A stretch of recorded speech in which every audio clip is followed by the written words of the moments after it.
dengan pelaku UMKM yang ada di Kabupaten Bogor. Tepatnya di Kecamatan Cigombong ya. Kecamatan Cigombong. Kecamatan Cigombong, Kabupaten Bogor. Dan saya ini ada Pak dengan adik saya, Pak. Pak Ade ya. Iya. Ade ini adalah pedagang di salah satu kantin ya. Kantin. Di SMP Negeri 1 Cigombong, Kabupaten Bogor.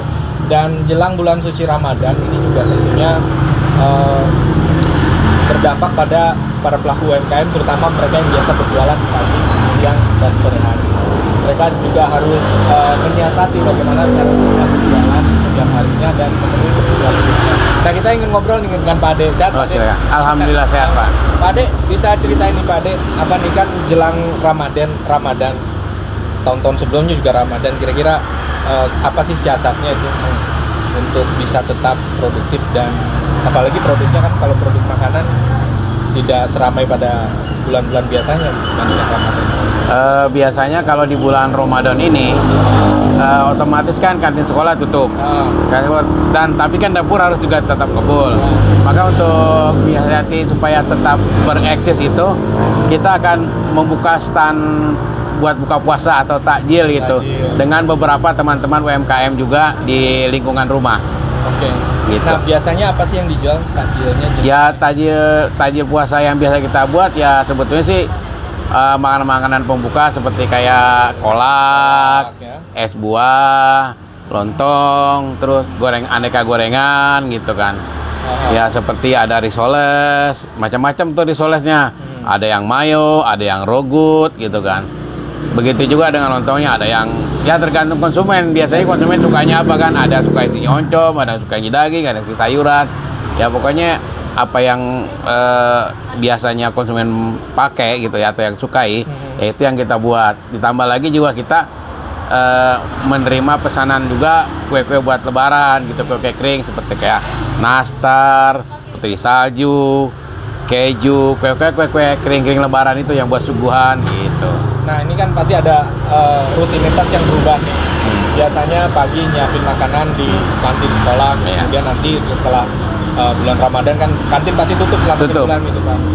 Ini soal mungkin pemasukan yang berkurang, terus udah gitu mungkin mencari bahan baku juga agak susah, karena biasanya kan mau Ramadan itu harga sembako naik, ditambah lagi harga kebutuhan lainnya juga naik gitu. Gimana ini cara? Ya dari pengalaman sebelumnya. Dari pengalaman sebelumnya sih ya memang kalau di bulan Ramadan kan segala sesuatunya itu pasti akan naik otomatis.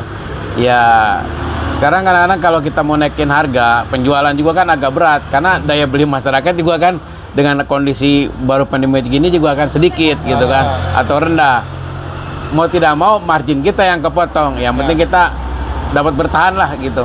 Masih ada pemasukan walaupun timpang gitu kan, tapi masih bisa bertahan lah gitu. Tapi biasanya kalau Ramadan itu berkah nggak sih, banyak dapat uangnya nggak sih itu para pelaku UMKM itu kan? Dapat apa?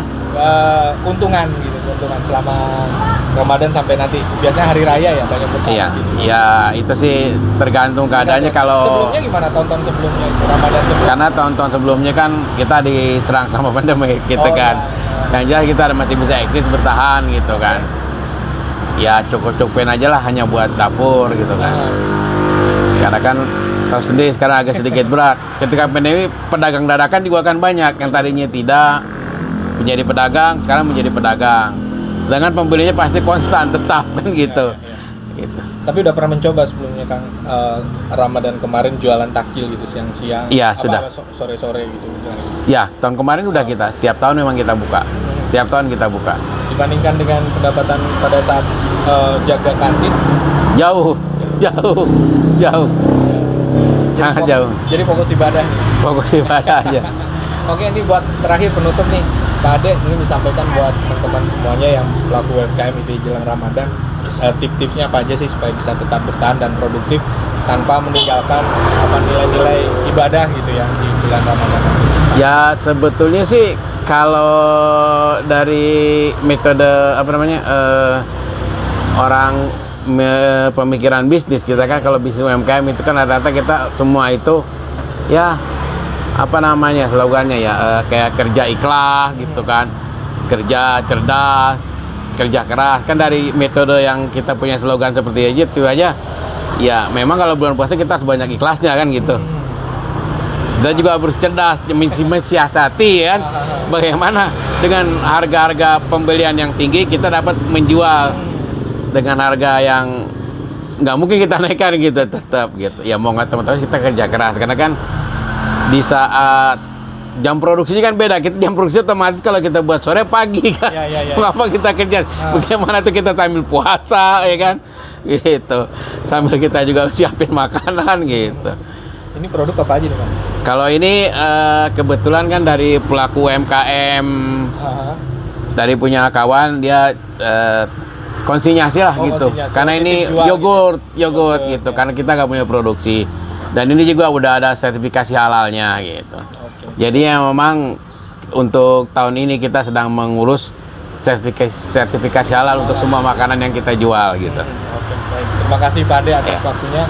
Dan itu tadi teman-teman tips-tips cerdas itu menghadapi berbagai situasi dan kondisi tanpa harus kehilangan niat-niat yang baiknya, terutama di bulan suci Ramadan 1445 Hijriah. Saya Yofri Haryadi, sampai jumpa.